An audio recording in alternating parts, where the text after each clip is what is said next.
Alamin naman natin ang sitwasyon sa Pantalan kung saan ilang barko ang nakatakdang bumiyahe ngayong araw. Mula Eva Macapagal Terminal, may news to go si Maki Pulido. Maki. Hawi, mamayang gabi pa nga yung biyahe ng mga barko mula dito sa Eva Macapagal Pier. Ito yung mga barko na patungong Visayas. Kaya naman sa ngayon ay napakatahimik ngayon dito sa may pier. Batay dun sa impormasyon na natanggap ng Philippine Coast Guard, nung Sabado pa raw tumigil yung pagbebenta ng mga ticket dahil puno na nga yung mga barko. Alam mo kasi, Hawi, hindi raw tulad nung dati, mas madali na ma-monitor ngayon ang dami ng mga binibentang ticket dahil e-ticketing na raw. Bale, ang pagkakapaliwanag sa atin ng Coast Guard ay computerized na yung bentahan ng ticket. Ito namang nakikita mo ngayon sa video, Hawi, kasi nakabili na sila ng mga ticket nila pero pinili nilang maghintay na lamang dito sa pier kaysa umuwi pa. Hindi sila stranded or naghihintay ng mabibiling ticket. Sabi ni Commander Balilo, ang tagapagsalita nga ng Philippine Coast Guard, yung mga eksena kasi na naghihintay ng biyahe, yun nga para lang makabili ng ticket, kaya maraming tao, is already a thing of the past. Kung ang pinag-uusapan daw ay ang Eva Macapagal Super Terminal.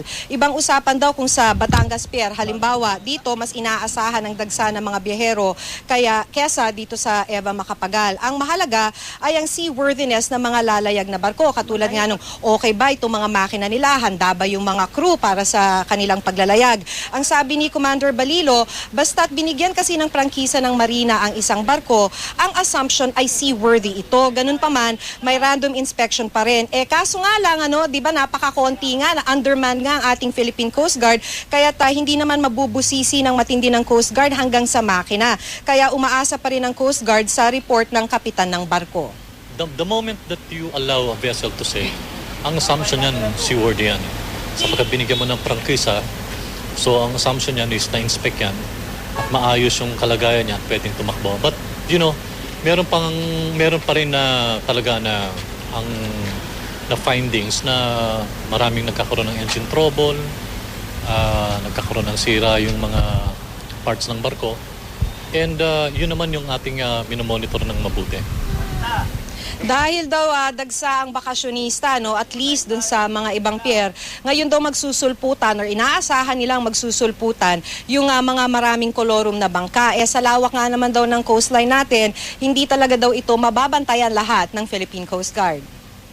Tawag namin mga colorum vessels. These are vessels na pagdating ng mga ganitong panahon ay sa kabila na hindi siya talaga designed for, alam mo na, pagta-transport ng passengers, nagiging ganun yung kalakalan. So, wala itong mga life jackets usually, walang communication equipment. Of course, walang insurance yan. Tsaka ito yung mga tendency na mag-overload.